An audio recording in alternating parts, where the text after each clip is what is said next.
Welcome to the deep dive. Today we're really getting into the work of Neville Goddard. That's right.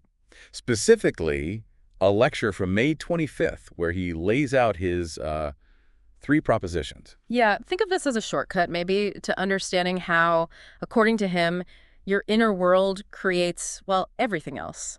Exactly. Our mission today is to unpack these ideas and, crucially, a practical technique he offered. For consciously shaping your life, right? We know you're here for those aha moments. Definitely.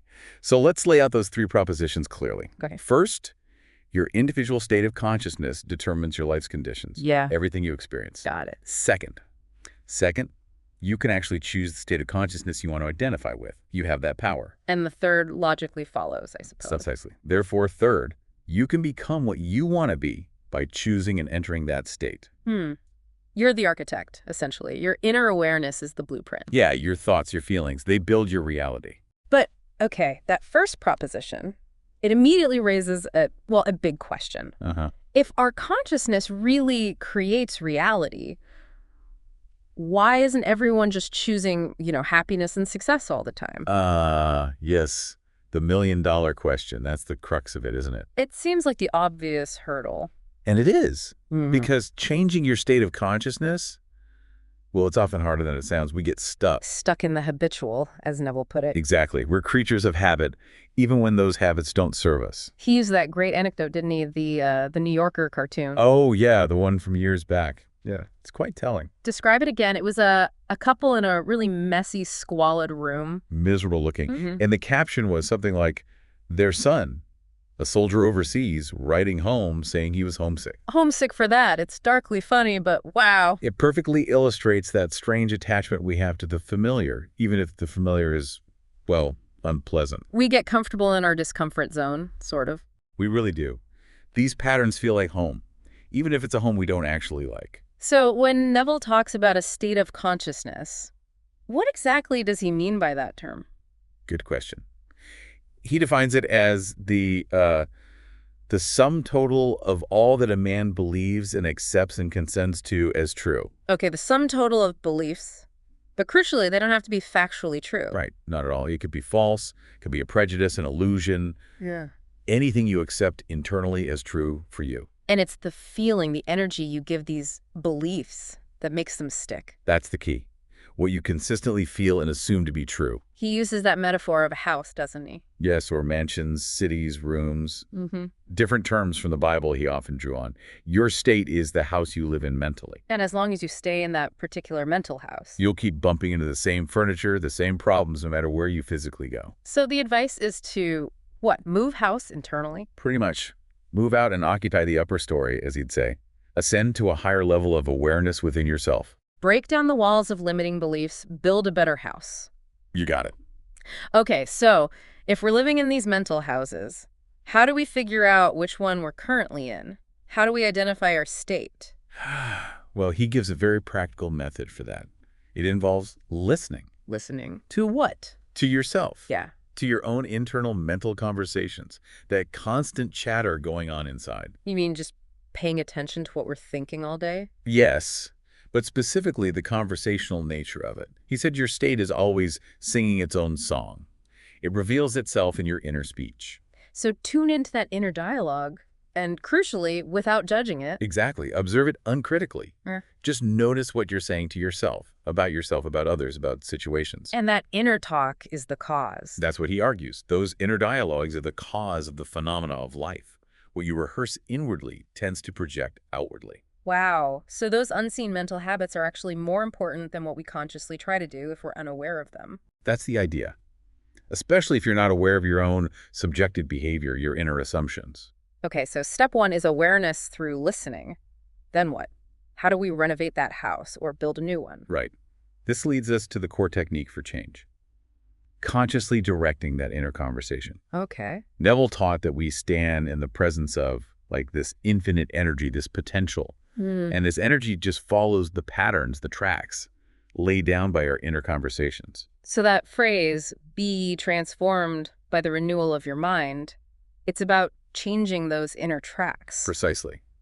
But you can't just change your thinking on the surface. You have to change the underlying ideas your thoughts spring from. And the way to change the ideas is through imagination. Yes, through deliberate, conscious inner conversation, laying new tracks. How does that work practically? Can you give an example? Sure. It's something you can do anywhere, anytime. You consciously construct sentences in your mind that imply your wish is fulfilled. Imply it's already done. Yes. For instance, imagine a friend congratulating you on achieving your goal. Really construct that scene. Okay. And don't just see it. Hear their words. Hear the congratulations. Feel the reality of it.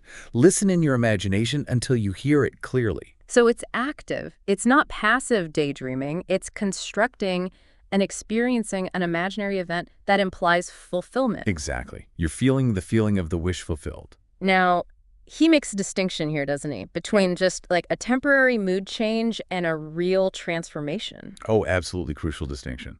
Because we've all tried to just think positive and found it doesn't always stick. Yeah, it can feel fleeting. So what makes it a transformation? Transformation happens when the new state, the desired one you're cultivating through this inner work, when you enter it so frequently, so consistently, that it becomes your stable habit, your new default setting. It becomes second nature. Yes. It pushes out the old rival states. It starts to define your character, and then your world naturally changes to match it. So it takes repetition, consistent effort. Absolutely. Yeah. Radical outer changes require consistent, repeated inner work until that new state feels more natural than the old one.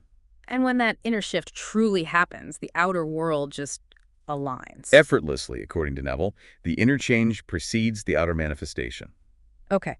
Now, he also uses this imagery of man being a temple and this idea of the sleeping man. Can you unpack that a bit? Right. He saw each person as this incredible sacred space, a temple where creation actually happens. So creation isn't out there, it's in here. Primarily, yes. The outer world is seen as a projection, a reflection of what's going on in the temple within. And the sleeping man. That refers to someone who is unaware of this inner creative power, unaware of their own internal mental activity and its effects. Even if they seem busy or successful outwardly. Yes. He connected it to Adam's sleep in Genesis, symbolizing a state of unconscious creation, where we're shaping reality without realizing it through our assumptions. So what's the awakening then? The awakening is becoming conscious of this power, symbolically becoming Christ Jesus, which he interpreted as the awakened, loving imagination. Loving imagination. Yes, using your imaginative power consciously, directed with positive intent, feeling towards your goals and for others. And in that awakened state, you start to see everything subjectively as related to your own consciousness. And because you understand your role in creation, you're less likely to feel like a victim of circumstances. You can't really be hurt in the same way. Because you see your own hand in it, somehow.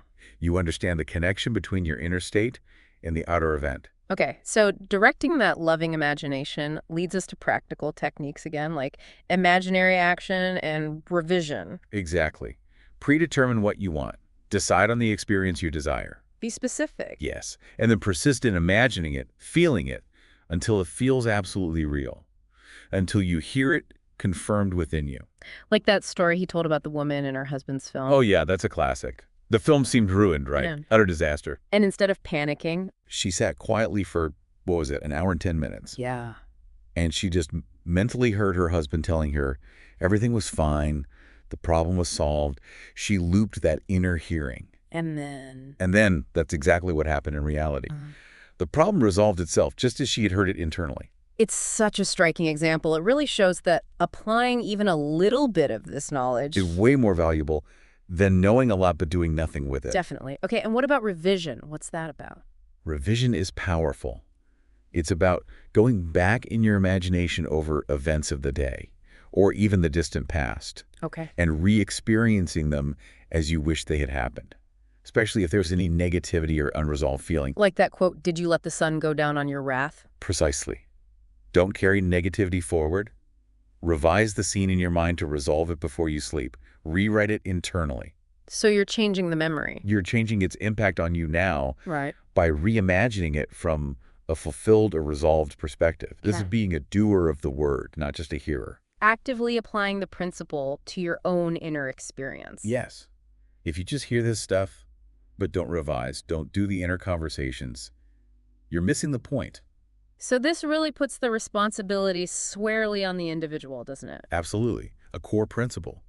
There's nothing outside yourself to change. The only place change needs to happen is in your own state of consciousness. So blaming others, making excuses, that's completely missing the mark. It's a betrayal of the principle, as Neville saw it. Complaining about others, he said, just reveals unwashed dishes within oneself. Unresolved issues within your own consciousness. Exactly. So instead of complaining about someone, rewrite the script you hold about them within you. How? Imagine the best for them. See them as you wish them to be. Lift them up within you, as he put it. He connected that to Christ's duty, didn't he? Of all that he has given me, I should lose nothing. Right. Applied subjectively, it means you have a responsibility to mentally lift up everyone in your world by imagining nobility and success for them. That's a profound shift in perspective, instead of trying to change them out there. You change your perception, your imaginal representation of them in here. He also mentioned something about using the tone of his voice as a template. Yeah, that was practical advice. Listen to the feeling, the conviction, in a voice that speaks from a fulfilled or noble state. Like capturing the emotion. Yes. Capture that tone, that feeling state. Then overlay your own desired words onto that feeling in your inner conversations. Imbue your inner talk with that same conviction. And this inner work, while focused on others and imagination, primarily changes. It primarily changes you. Your state shifts. And as a natural consequence, your interactions and the reality you experience regarding them will also shift. It all sounds incredibly empowering, but also requires, well, effort. What are some simple starting points? He suggested really simple things, like take an imaginary friend's hand right now in your mind. Okay. And congratulate them. Yeah. Feel their hand, hear your voice, feel the joy of their success. Make it real in imagination. Just that simple act. That simple imaginary acts, done with feeling, starts to change the structure of your mind, he argued. It creates ripples. And he claimed people got real results doing this. Oh, constantly. He spoke of receiving floods of letters, people increasing income, healing relationships, improving health. Just by applying these principles of inner conversation and revision. Yes, but the key was applying them. He always drew a line between those who acted on the teaching and those who just listened passively. Right. The doers versus the hearers only, and he called this spiritual meat. Yeah, contrasting it with the milk given to the sleeping man. Meaning, this is for those ready to take full responsibility. It's not about passively waiting for external saviors or literal interpretations. It demands inner work. intellectual understanding isn't enough. Useless without application, he'd say. He did mention looking deeper into Genesis 49, the amethyst, tying it all back to inner transformation. More symbolism to explore there, maybe for another time. Perhaps. It all points back to washing your inner garments in the wine of the Spirit, basically. Inner alchemy. Okay, let's try and wrap this up, this deep dive into Neville's propositions. It's powerful stuff. It really is. The core message is striking. Your inner awareness, your state of consciousness, is the foundation of your reality. And critically, you have the power to choose and cultivate that state. Let's quickly recap those 3 points. 1, consciousness creates reality.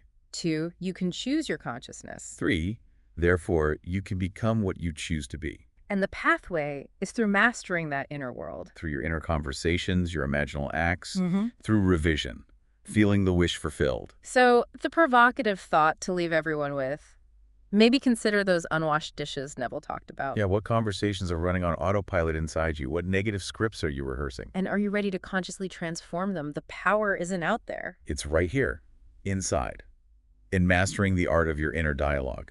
So what new tracks are you going to start laying down today? That really is the question, isn't it? Food for thought from this deep dive.